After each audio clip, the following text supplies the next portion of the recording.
Hey there, everybody. Welcome back to Plat. Purplatypus is the name. And today I'm going to give you my thoughts and impressions after 100% on expert mode. Now, how am I measuring 100%? There's no trophies or anything out here on the Switch version. But if we could take a look here, I've done every fight. I've already beaten the game. You can tell because this map is explored. And then I've reverted back to before the final fight. I've done all the quests. I've gone to all the question marks. I've completed, 100% map traversal. So maybe there's something else that's hidden that I haven't done. After you beat the game, you unlock another, final mission in this shrine over here, the sanctuary. I did that.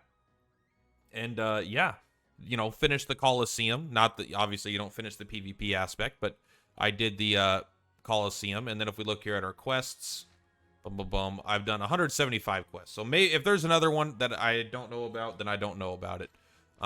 But this is going to be from the perspective of the expert mode playthrough. This is not a true Zenorian, so if you're not going to consider that a 100%, it's at least a 100% for expert mode. I will be moving on to true Zenorian, but honestly, it took 56 hours for this playthrough. I wanted to enjoy my time and experience all the content and learn about the game. I didn't want to rush it.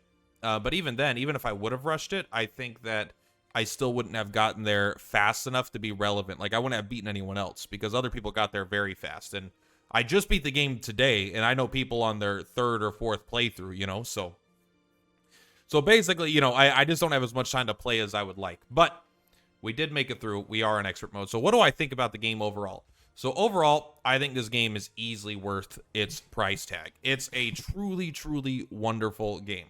Now, I'm going to go through a couple bullet points, a couple main aspects of the game, and there are pros and cons, but besides that, one thing I want to get out of the way. Thank you, members. Thank you, supporters.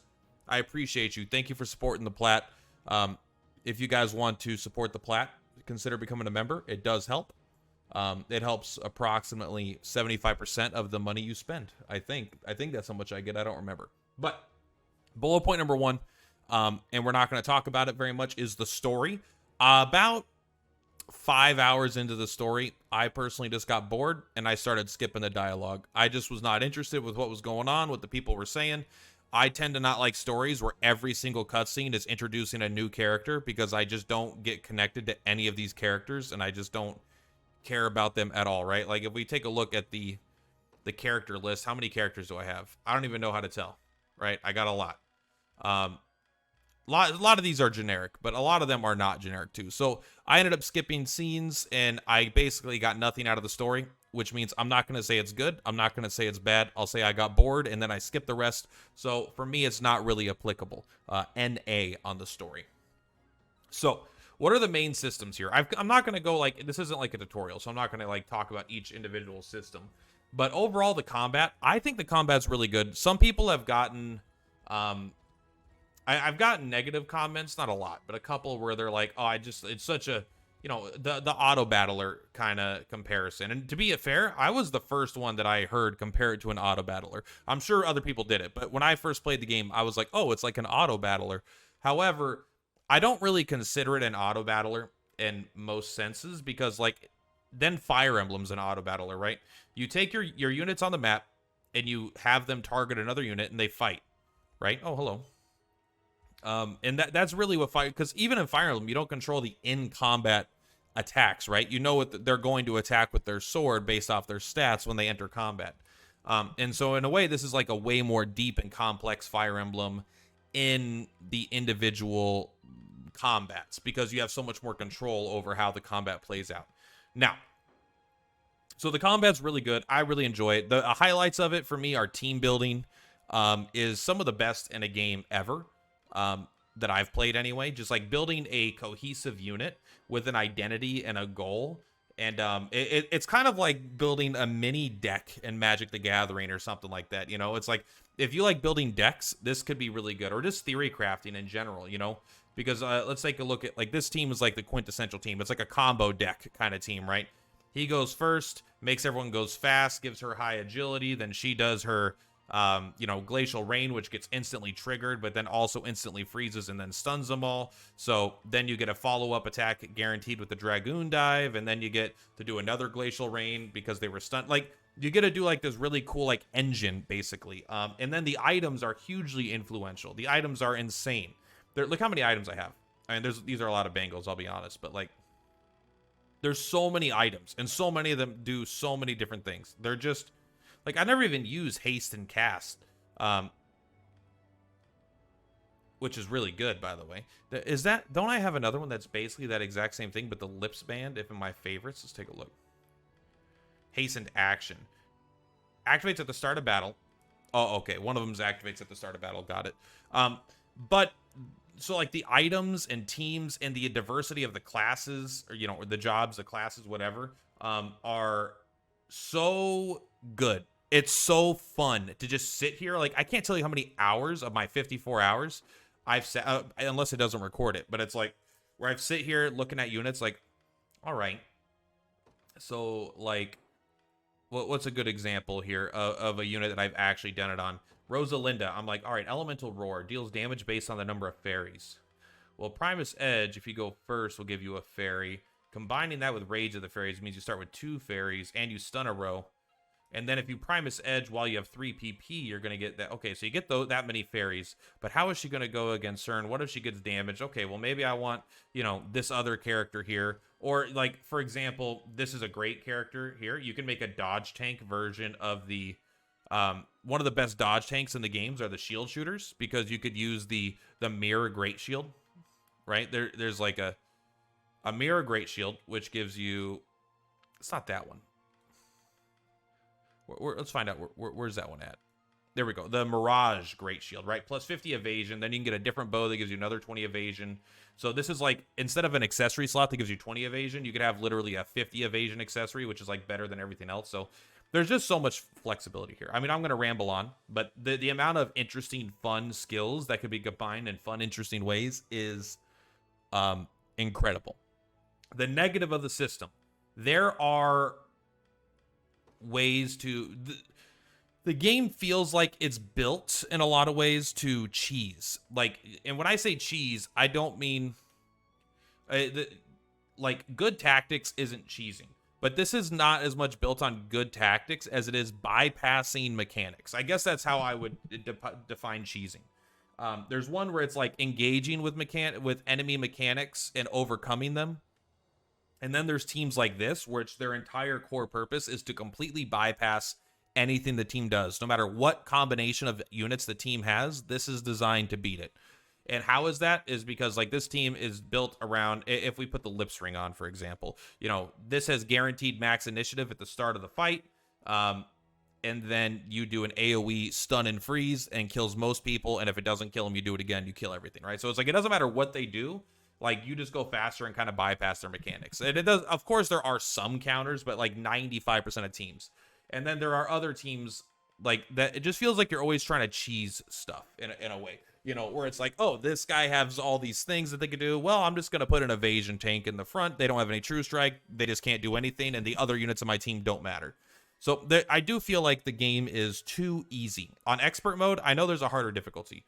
It's very annoying that I have to beat the game to get to the difficulty I want to get to, but I also didn't want to spoil my first playthrough where I'm learning stuff and having a good time just for the sake of getting to the harder difficulty. That's just not the way I felt like playing. But the game is like just way too easy because of how powerful you can make stuff. And on the other hand, though, like, the final fight of the game was that was like 10x harder than every other fight in the game. Where that fight, to me, is the most extreme example. I don't think it's a good fight. But I think it's a decent fight because it is really, really, really difficult. But to me, it feels like the quintessential kind of problem with the fight, where it wasn't about building a good team that could attack again and again and kind of like, you know, over 3 or 4 rounds, slowly beat this guy down.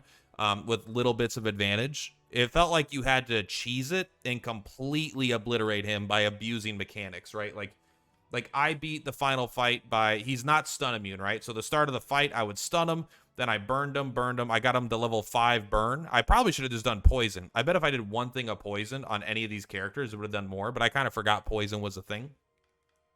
So I stunned him and then set him on fire. And then every time his turn, he got unstunned, he would take fire damage. But then I would stun him again, stun him again, stun him again, stun him again. Everything's set up to only attack him if he's not stunned. And then he just died of fire damage without really ever engaging with his mechanics, because we stunned him before the fight started and he didn't get to put up his shield, right? So far, like Rage of the Fairies, there might be another ability that's this good, but a start of battle stun, when he's not immune to stun, kind of just bypassed 80% of his difficult mechanics. Or, maybe you do if you do the beginning stun, then you could have a thief just steal all of his PP so he can't do anything for the rest of the fight. You could even have it just steal his AP maybe so he can't attack at all.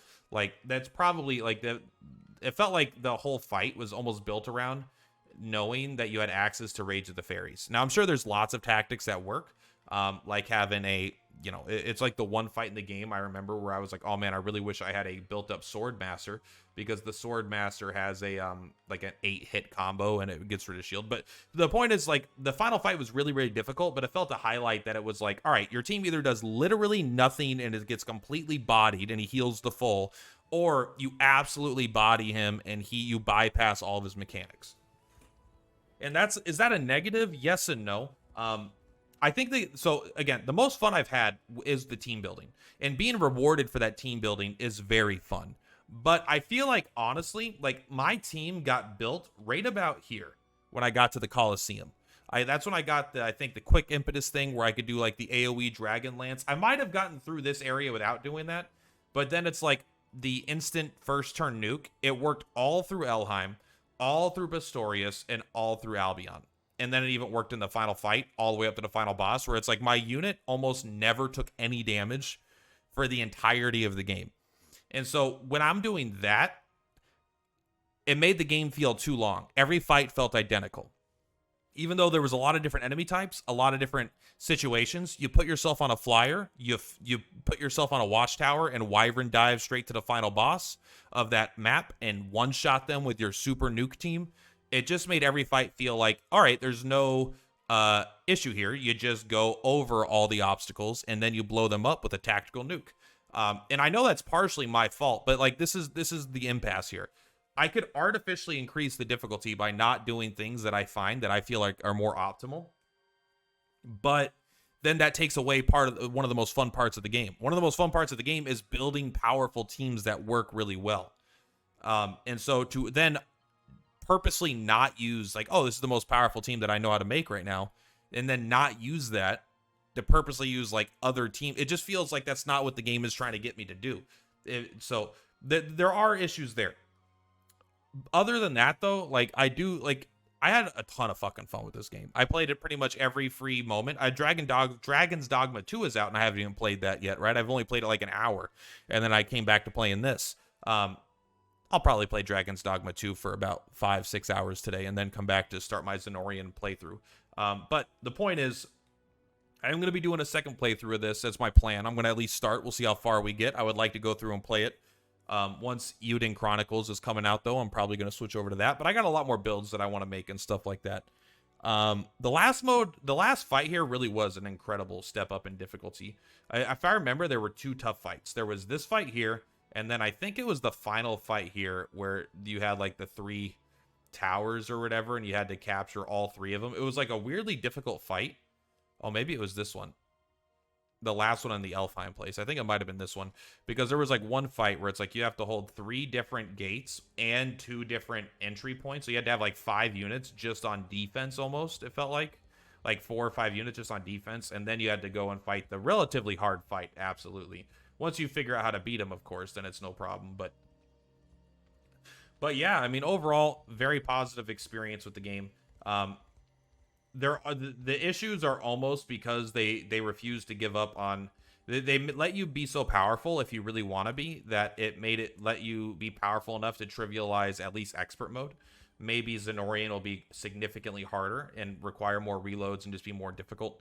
But what's important at the end of the day, it's a fun game. And I actually think because of the way it's built, like I had a viewer in my chat, Stuff on a Rock, shout out to you. They play mostly action games and games like Destiny and shooters and stuff, right? Like they play very, very action focused games. This is not at all in their wheelhouse at all. But they played this game and they loved it because they could play on an easier difficulty and not have to engage with all the intense team building mechanics. But while at the same time, me, even though I had an easy time with the game, that's because I heavily engaged with the team building mechanics, right? So it's like this game really did do a good job of letting players of all different types play it. And my only real complaint is probably that True Zenorian is locked off behind the beating the game the first time. I didn't want to have to do that. The side content's a little boring, but they always reward you with good items. Like, I don't like having to go dig for, like, the digging mini game was fun in the first zone, but then when they have to find 5 maps in every zone, I get fucking like, come on. I think there's even a 6th map that I haven't found that, like, is invisible, but it triggers after a certain point. But it's like, it just becomes so, like, I don't want to do this, please. Also, a lot of items, I know that there's, like, I wish shops had more stock of items. Maybe that would be overpowered. But, like, I don't like when I have a team that wants to use a build and, like, use an item for a build, and I have to switch it between those two teams constantly. And there's no reason you can't do that, right? It's like, I wish there was something where it's like, I don't know. There's a point where it's like, I could just take, if I'm not in combat, and this team is on one side of the map, this team's on the other side of the map. If I have this team unequip an item, boop, you unequip it, you go over here, you could equip that item. And so I have it, and then they go into combat, they use it. After their combat, they unequip it, and then this character equips it again. So I have the item. I have as many copies of the item as I need. It would just be a convenience thing if they didn't make it make me have to item swap in such a weird way. It's like, it felt like they really didn't want you to item swap, but they couldn't find a way to completely restrict it without it being so annoying. So they let you just like, all right, well, if they're just going to game the system, let's just let them game the system. But at that point for me, I'm like, well, then why not just like officially let us do it whenever we want as well. But whatever, it's not that important. Yeah, really fun game, worth every penny. New Game Plus is not behind a paywall. That's fucking nice. Infinite wealth, you know. Not only is the New Game Plus not behind a paywall, but it's like an actually well thought through whole other mode with new mechanics. And we're gonna start that playthrough pretty soon. And yeah, honestly, I just had a blast. It was just a wonderful experience, start to finish. It did feel a little long in the tooth, I think is the terminology, as it moved on. Like, there was a point where, like, after I finished, like, my main team, I just kind of ran through with, like, swinging my big D around everywhere, smacking everything in the face, knocking it down. And there was, like, the one fight in Elheim, and, like, literally, I think, like, one other fight, the final fight here, where I spent time. I'm like, whew, I got to figure this out, because my team didn't work, and I had to kind of, like, reinvent the wheel, trying to figure out how to beat this guy. And I did, but I don't know what I would have done. For example, if I would have rushed through the game with my powerful team and not experimented with other units, I don't know if I would have known how to beat this fight when I got here, because the game does a bad job of teaching you. Once you find like a really powerful team that can kill everything, and once it doesn't work on a fight this far into the game, I was like, if I didn't already have like taken my time trying all the different jobs out at least a little bit and have some familiarity with their skills, I may not have been able to figure out how to beat it pretty easily. But I think that's it today. I want to know what you guys think about the game. I want you guys to tell me, what did you like about it? What did you love about it? What did you dislike about it? What did you hate about it, if there's anything that you hated? Let me know where you think I am right, where I'm wrong. I know the difficulty thing is not as relevant for a lot of people, because the game is either not going to be too easy, or they're just going to be like, yeah, but there's a harder difficulty. But, you know, I played 55 hours basically to unlock that difficulty. That's kind of a long time for someone that works that much a week, you know, almost. I worked 50 hours last week, but so not quite that much, but still, like, that's a long time. That's like a full-time job to get it done. It took me from release to now to get there. So that I find that frustrating. But I'm just going to start rambling. That's all I really wanted to say. Impressions, the game good, game great. There's a few shortcomings in my opinion, but nothing too significant. Much love. Purplatypus is Purplatypus. To re-highlight. I think cheese is too overly meta in this game. that doesn't mean, and when I say cheese, I don't mean using good, strong tactics with slight advantages to win. It's more like completely overpowering and bypassing enemy mechanics. Instead of like it being a game of chess where it's like you take a piece, they take a piece, but you gained an advantage on it. It's much more like they try to take a piece and you slap them in the face and knock the board over and then beat them up. You know, it's like, haha, we're not playing. You thought we were playing chess? We're playing punch you in the face, punk. Like that's kind of like you're playing boxing, chess boxing, and they didn't know it. That's what it feels like sometimes as far as the meta. But guys, much love to Platypus for Platypus. I'll see you on the flip flops. Bye.